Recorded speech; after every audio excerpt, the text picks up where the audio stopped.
Olá, sou o professor Robson Silva trazendo para você a parte 2 de introdução ao estudo da óptica nessa videoaula, beleza?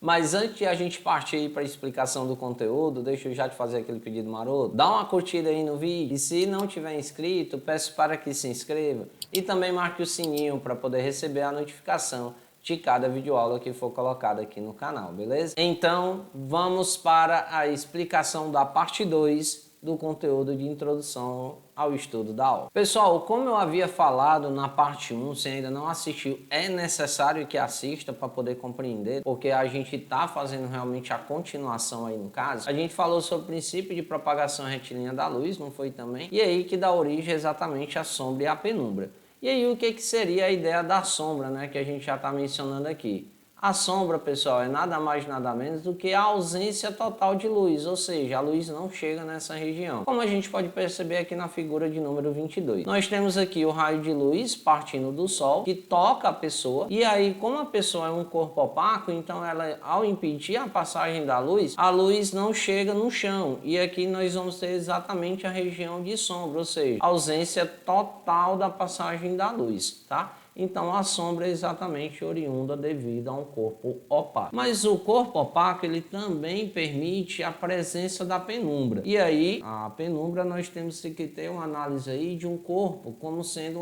um corpo opaco, mas que seja extenso. Ou seja, ele tem que ter um tamanho considerável para que a gente possa ter a região da penumbra. E aí, ou a fonte de luz ela ser um pouco extensa, um pouco maior do que o corpo opaco também. E aí o que vai acontecer? Nós temos, como a gente pode perceber aqui, ó, na figura de número 23, aqui nós temos toda essa região que eu estou delimitando aqui em relação à pessoa, ó, é exatamente a parte onde nós temos a parte de sombra, ou seja, a parte de ausência total da luz. Mas se você olhar mais um pouquinho para cá, a gente já vai ter essa região aqui, ó, exatamente como a região de penumbra. Ó. Percebam que aqui nós temos uma ausência, mas agora a nossa ausência ela é apenas parcial da luz. E aí, pelo fato dessa região ser uma ausência parcial da luz, é que nós chamamos exatamente de penumbra. Agora, gente, é importante ressaltar, e eu até vou voltar lá para a ideia da sombra, que além de chamarmos de sombra aqui, a gente também pode dar um outro nome para esse tipo de fonte de luz. A gente também pode chamar de umbra. Então, ou a gente chama de sombra ou a gente chama de umbra. São sinônimos aqui nesse caso, tá certo? E aí nós temos aqui a penumbra, que é essa ausência parcial da luz. E aí, juntamente do princípio de propagação retilínea da luz, dos objetos opacos e da criação da sombra e da penumbra, é que a gente vai poder ter o que a gente chama de tipos de eclipse. E aí os tipos de eclipse, como a gente pode relatar, pode ser o solar e pode ser o lunar. O que vem a ser o eclipse solar? O eclipse solar é quando a Lua ela se posiciona exatamente entre o Sol e a Terra. E aí, gente, é importante ressaltar o seguinte, que a sequência, ela não é fixa. A única coisa que é fixa é quem vai ter que ficar entre, que no caso é a Lua. Ou seja, eu posso ter aqui, por exemplo, o Sol, a Lua e a Terra, como eu posso ter a Terra, a Lua e o Sol. O importante é quem está no meio desse sistema, que é exatamente a Lua. Então, se a Lua está no meio, nós temos o eclipse solar. E a Lua, gente, ela tem uma fase específica para a ocorrência do eclipse solar, que é exatamente a fase nova.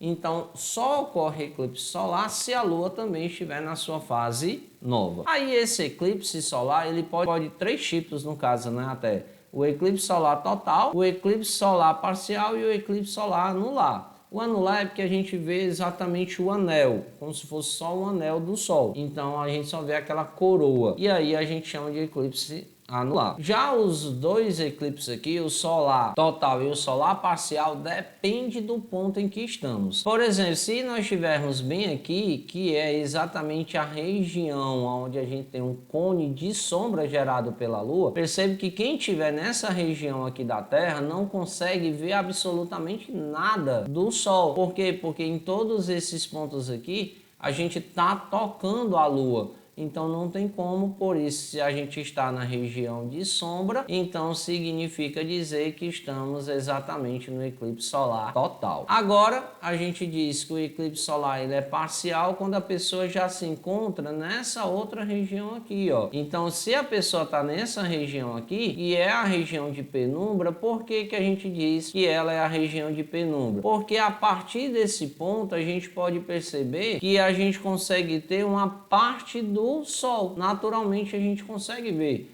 já não consegue ver a outra parte do Sol, exatamente por conta da Lua, tá certo? Então se a gente partir daqui, a gente não consegue ver o Sol exatamente por conta da Lua. Então parte da Lua obstrui a luminosidade que é gerada pelo Sol. Então por esse motivo a gente tem aí nessa região de penumbra o que a gente chama de eclipse solar parcial. Aí, pessoal, nós já temos aqui o outro eclipse, que é o eclipse lunar. E aí, o que é o eclipse lunar? Qual é a ideia dele? É quando a Terra está localizada entre o Sol e a Lua.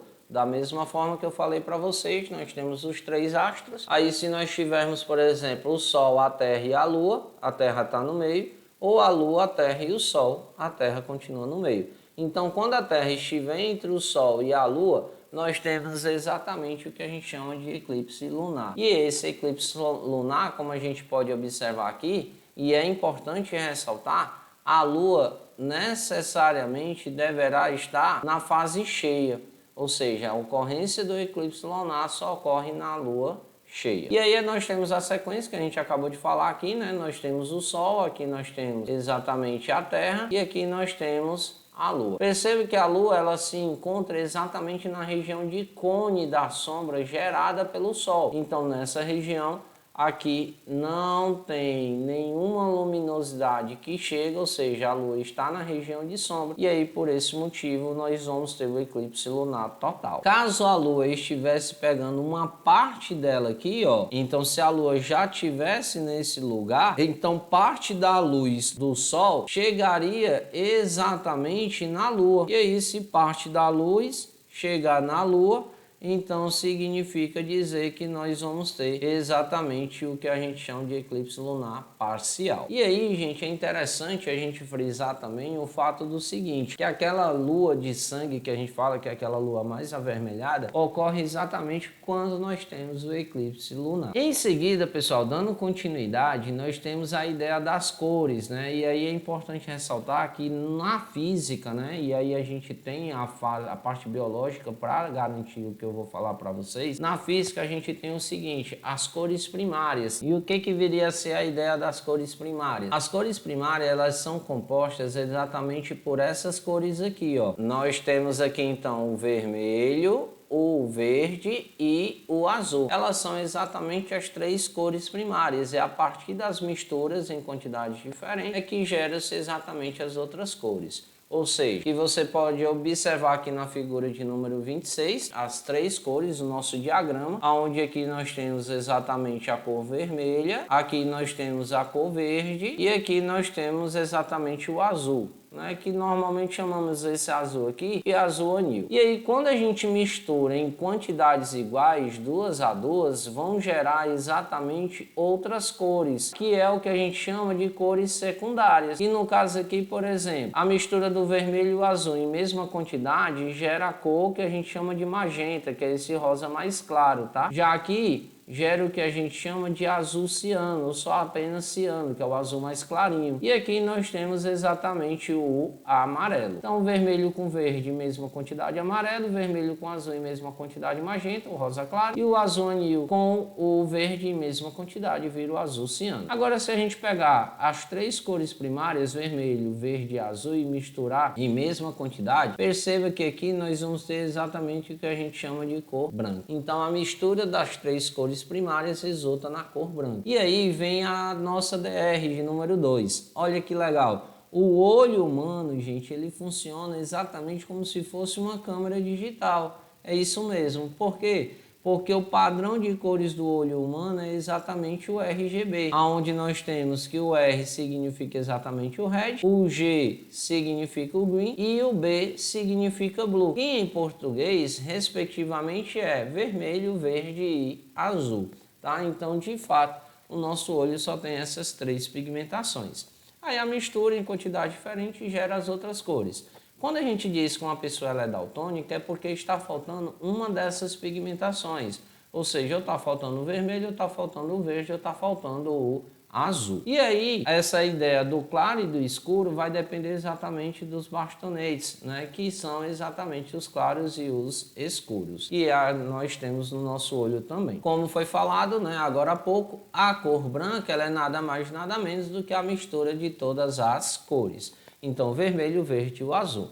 O meu ambiente agora tem uma luz branca e aí o fato de ter uma luz branca você vai ver exatamente as cores dos objetos. Aí nós temos a ideia das cores secundárias. As cores secundárias são exatamente as 3 cores que eu falei anteriormente aqui para vocês, que no caso é o azul ciano, que é o azul mais claro, o magenta, que é o rosinha, e o amarelo, que é essa outra cor secundária. E aí qual é o detalhe? É que se a gente misturar exatamente essas 2 cores secundárias, ela vai resultar naquelas cores primárias que a gente viu anteriormente. No caso aqui, o magenta com o amarelo, nós vamos ter o vermelho, o azul ciano com o amarelo, nós vamos ter aqui a cor verde, e o magenta com o azul ciano vai gerar exatamente essa cor aqui, que é o azul anil. E aí, gente, vou anotar aqui nessas cores, vai que tem você, né, tem daltonismo e aí tem a dificuldade de enxergar alguma dessas cores,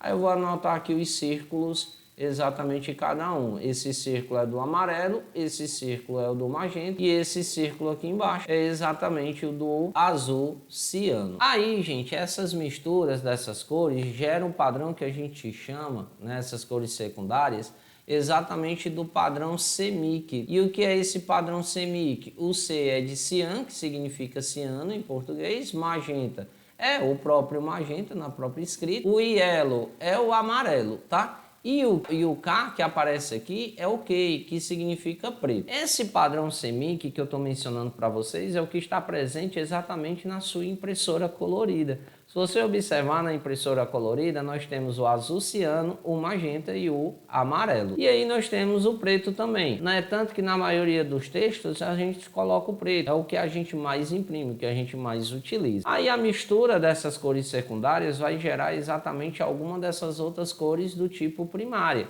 que a gente tanto utiliza no nosso dia a dia. E aí, gente, é importante ressaltar que na impressora, o preto, que é a chave, né, que a gente chamou aí, é o que vai gerar os tons mais claros e os tons mais escuros. Então a gente pode levar aí que na parte colorida ainda tem alguma quantidade, um percentual de tinta envolvendo a cor preta. E aí outro detalhe é que quando a gente vai imprimir, a gente tem que imprimir num papel branco. Por quê? Porque a impressora, por usar o padrão CMYK, perceba, e aí eu vou voltar lá na nossa figura, que o padrão CMYK ele não nos permite exatamente imprimir a cor branca, porque quando a gente mistura o magenta, o azul ciano e o amarelo em mesma quantidade, vai gerar exatamente a cor preta. E aí, como gera a cor preta, então significa dizer que a nossa impressora ela não é capaz de imprimir o branco. E aí por isso que o papel obrigatoriamente na impressão colorida ela tem que ser branco. Aí, por exemplo, vamos supor que você vai imprimir uma foto minha agora, tirou lá um print e vai imprimir uma foto. Aí ao imprimir a foto, o quadro aqui ele é branco, não é verdade? E aí como o quadro ele é branco, o que que isso significa dizer? Que quando você imprimir numa folha amarela, o quadro ele não vai sair branco, ele vai sair amarelo, porque a impressora, como ela sabe que não consegue imprimir o branco, ela vai fazer exatamente o que? Não vai jogar tinta no local, e aí não joga tinta no local, então significa que vai ficar exatamente a cor do papel. Por isso que a gente deve imprimir coisas coloridas exatamente em folhas de papel branco. E aí, gente, nós temos, como a gente falou aqui, a ideia da cor preta, então ele é a ausência da reflexão da luz, ou seja, o preto é quando ele não reflete nenhuma luz. Então minha camisa aqui é preta. Por que que ela é preta? Embora o ambiente tenha a luz branca, que tem as 3 cores primárias, o verde, o vermelho e o azul, ele não reflete nenhum deles. Então por esse motivo, não há reflexão da luz. Então se não há reflexão da luz, então é porque minha blusa ela é preta. Já aqui você pode perceber que eu tenho o nome professor branco, e aí ele reflete exatamente a luz branca. Então o branco reflete a luz branca aqui do ambiente. Aqui nós temos o vermelho, e aí ele está refletindo exatamente o vermelho. O que está acontecendo com o azul? O que está acontecendo com o verde? Está sendo absorvido. Então o verde e o azul é absorvido, só o vermelho é refletido. Aí, pessoal, o que vai acontecer? Se eu colocar uma luz ambiente aqui na cor vermelha, essa minha blusa, se ela é preta na luz branca, ela vai ser preta em qualquer outra cor de luz. Então significa dizer que se a luz ela é vermelha, a minha blusa aqui vai continuar preta. Aí já no nome aqui que é branco, se ele é branco na luz branca, ele vai refletir a luz que eu colocar no ambiente, qualquer outra luz monocromática, tá? Ou seja, qualquer outra luz de uma única cor, seja ela vermelha, verde ou azul. Aí ela vai assumir a cor. Então, como a minha luz ambiente do exemplo que eu estou dando é vermelho, então o nome professor vai ficar vermelho. Se fosse azul, vai ficar azul. Se a luz fosse verde, vai ficar verde. Já o nome aqui em vermelho vai continuar vermelho, porque a luz ela é vermelha. Contudo, se a luz ambiente for azul, o vermelho da minha blusa vai absorver essa luz azul do ambiente. E aí, se absorve a luz do ambiente, ela vai ficar necessariamente preta. Porque é vermelho, porque reflete o vermelho. O azul e o verde é absorvido. Se eu coloco a luz azul, o azul é absorvido, então nada será refletido. E se não há reflexão da luz, assume a cor exatamente preta. Deu para entender aí, né?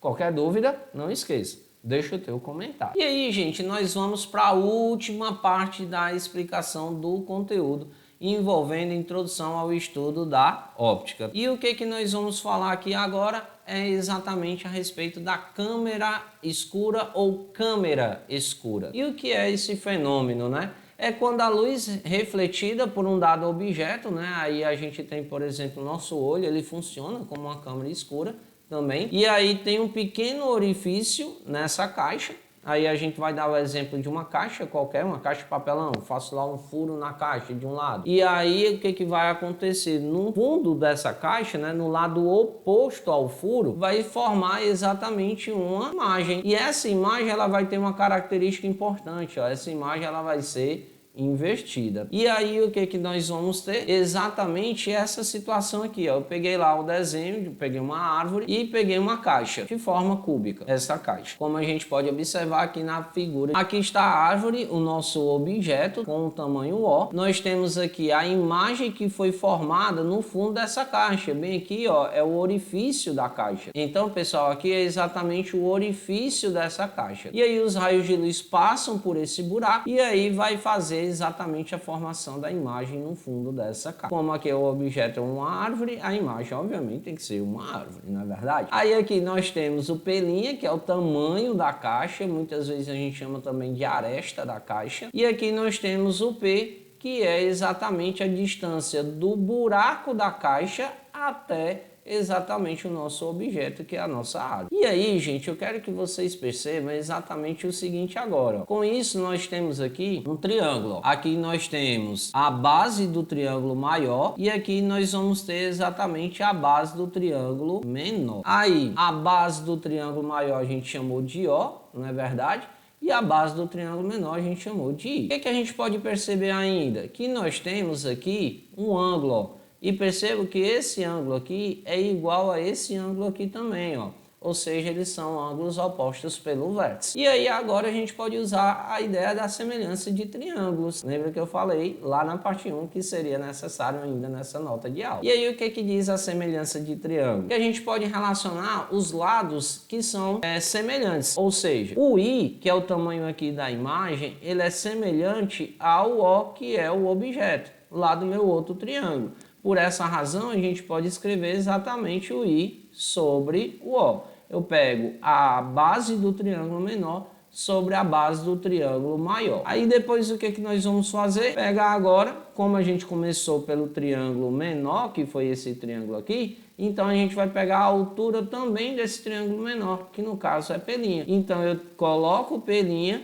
dividido pela altura do triângulo maior, que no caso aqui é P. E com isso a gente tem exatamente essa relação. I sobre O é igual a P' sobre P. Aí nós temos o significado de cada uma dessas letras. No caso, o I significa tamanho da imagem, o O significa tamanho do objeto, o P significa distância do objeto até o orifício da câmera e nós temos aqui também o P' como sendo o tamanho da câmera escura ou a aresta da caixa. Muitas questões eles acabam colocando a aresta da caixa. E aí você tem que ter cuidado, que isso aí já coloca como uma ideia de casca de banana para você. Então, pessoal, com isso concluímos exatamente tudo que eu tinha para explicar para vocês em relação à introdução à óptica. Mas antes, para a gente finalizar de forma bacana aqui com vocês, deixa eu fazer um experimento de forma virtual com você, tá certo? Vai envolver a ideia das cores, tá? E aí eu fiz uma brincadeira bem legal para você acompanhar lá. Olha só, gente, vou colocar aqui para vocês a bandeira do Brasil de uma forma totalmente diferente de todo e qualquer padrão que você já viu por aí. Aí o que que eu vou querer que você faça? Lá na bandeira do Brasil tem a frase ordem e progresso. Aí o que que eu vou querer que você faça? Que você observe exatamente a estrela que está logo acima dessa frase ordem e progresso. Você vai ficar olhando única e exclusivamente para essa frase, para essa estrela, vai se concentrar e não vai piscar. Vai segurar o máximo que puder por 30 segundos a 1 minuto. E se concentra e fica olhando para essa estrela. Não pode piscar. Nossa, mas eu estou com vontade de piscar. Dá aquela piscadinha bem rápida e pá. Essa é a regra só. Então eu vou colocar agora a bandeira do Brasil. Percebam aí, você está visualizando agora exatamente a bandeira do Brasil de forma totalmente diferente. Então se concentra aí pelo tempo de 30 segundos, tá?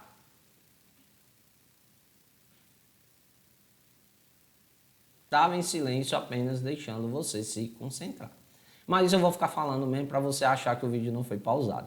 Então fica olhando aí com muita calma, tá certo?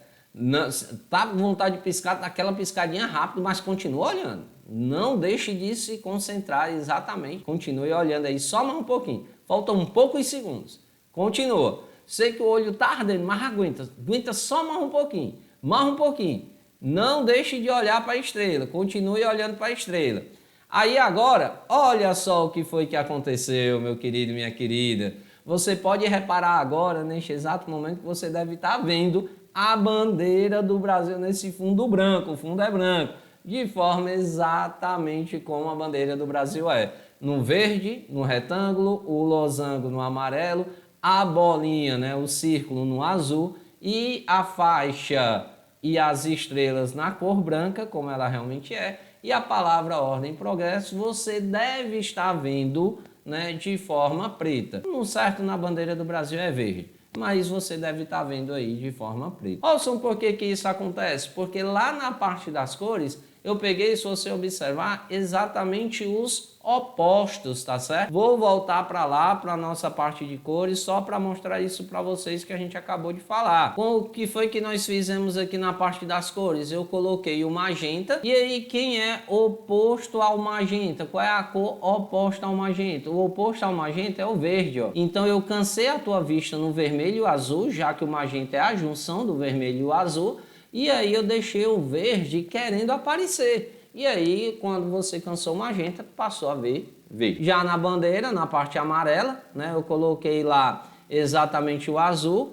E aí, ao colocar o azul, você vai ver o oposto dele, que é o amarelo. E, da mesma forma, o contrário. Na parte do círculo, eu coloquei amarelo na bandeira aí. E aí, você está vendo exatamente o azul, beleza? E como o preto é o oposto do branco e vice-versa, então nesses locais de preto e branco, você viu exatamente um contrário do outro. Então, pessoal, espero que tenha gostado dessa brincadeira que nós fizemos aí com relação às cores, né? Para você ver de forma virtual exatamente algum também experimento aqui de física, beleza? Então, gente, se ficou ainda alguma dúvida sobre qualquer parte que eu expliquei aqui nessa videoaula, peço para você deixar o seu comentário, beleza? Então, desde já, um forte abraço para você, fica com Deus, beijo no coração e até a próxima videoaula, se Deus quiser. Lembrando, a próxima videoaula de sequência desse conteúdo vai ser agora, só de resolução de questões, para a gente praticar um pouco de tudo que foi aprendido aqui, tá certo? Tchau, tchau, fica com Deus e até a próxima videoaula, se Deus quiser. Fui!